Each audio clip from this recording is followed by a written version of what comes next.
JBM. నా పేరు చోళరాజు. JBM Dattu ప్రగతిక రాష్ట్ర అధ్యక్షుడిని. నాకు ఒక గంటన్నర క్రితం నాకు కొంతమంది యువకులు ఫోన్ చేసి, అన్న బయట డీజిల్ కొరతతో అల్లాడిపోతుంటే ఇక్కడ ర్యాంపుల్లో ట్యాంకర్లో దిగుతుంది,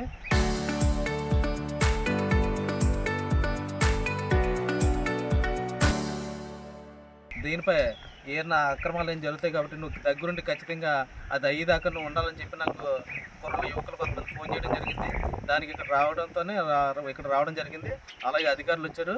ఇక్కడ బయట లీటర్ డీజిల్కి కొట్లాడిపోతుంటే ఇవాళ ట్యాంకర్తో వచ్చేసి ర్యాంపులు అక్రమంగా దింపుతున్నారు. ఇవాళ ఇక్కడ డీజిల్ ఇది ఏంటంటే ఇండస్ట్రీకి అంటున్నారు.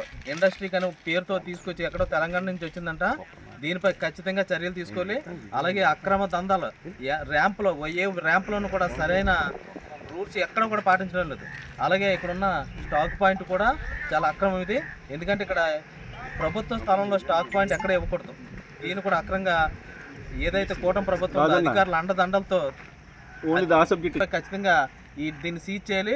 పక్కనున్న ఈ ట్రాక్టర్ కూడా సీజ్ చేసి కేసులు నమోదు చేయాలని మేము డిమాండ్ చేస్తున్నాం. ఖచ్చితంగా అధికారులు దీనిలో న్యాయంగా వ్యవహరించి ఇలాంటి అక్రమాలు జరగకుండా పేదలకు అందరికీ డీజిల్ అందుబాటులో ఉండే చర్యలు తీసుకోవాలని కోరుకుంటూ జేబీఎం చోళరాజు. నా పేరు నాగాంజనేయులు అండి. సివిల్ సప్లైస్ సహాయ పౌర సరఫరాల అధికారి. మా సిహెచ్డిటి సునీత గారు మాకు రాబడిన సమాచారం మేరకు ఈ కుమారదేవం ఇసుక రీచ్ పక్కన ట్యాంకర్ అనాథరైజ్డ్గా ఇక్కడ ఆయిల్ దింపుతున్నారని చెప్పేసి పోలీసు వారికి వచ్చిన కంప్లైంట్ మీద మేము ఇక్కడికి రావడం జరిగింది.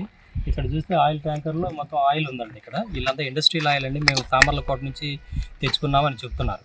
కానీ మేము ఆ బిల్స్ అవన్నీ కూడా సరిగ్గా చూపలేకపోవడం వల్ల అది ఇండస్ట్రియల్ ఆయిలా లేకపోతే ఇంకా వేరే ఏమైనా అనేది మేము ధృవీకరించడం కోసం లారీని సీజ్ చేసి అందులో శాంపిల్స్ కలెక్ట్ చేసి మేము ల్యాబ్కి పంపించడం జరుగుతుంది. ఆ ల్యాబ్ నుంచి వచ్చిన తర్వాత దాని మీద చర్యలు తీసుకోవడం జరుగుతుందండి. ఈ లోపల మొత్తం రిపోర్ట్ అది రాసి జేసీ గారి కోర్టుకి సబ్మిట్ చేయడం జరుగుతుంది. ఈ స్టాక్ అంతా ఎక్కడికి పట్టుకెళ్తారు సార్? ఈ స్టాక్ అంతా కూడా ఇలా లారీలోంచి సీజ్ చేసి పెడతాం. సీజ్ చేసి ఒక సేఫ్ కస్టడీ పెడతాం. ఎన్ని వేల లీటర్లు అండి? ఇది 29,000 లీటర్లు అని ఇప్పుడు చెప్తున్నారు. అదంతా చూసి ఇదంతా స్టాక్ కూడా సేఫ్ కస్టడీలో ఉంచుతాం. లారీ ఒకటే సీజ్ చేస్తున్నారా సార్? పక్కన అంటే వాటిలో ఆయిల్ ఉంటే అది కూడా సీజ్ చేస్తామండి. ఆ డ్రమ్ములు చెక్ చేస్తున్నాం. అవి కూడా ఇప్పుడు లారీలో ఆయిల్ ఉంది, ఆ డ్రమ్ముల్లో పీపాలో కూడా ఆయిల్ ఉందంటే నిర్ధారణ అయితే అది కూడా సీజ్ చేయాలి.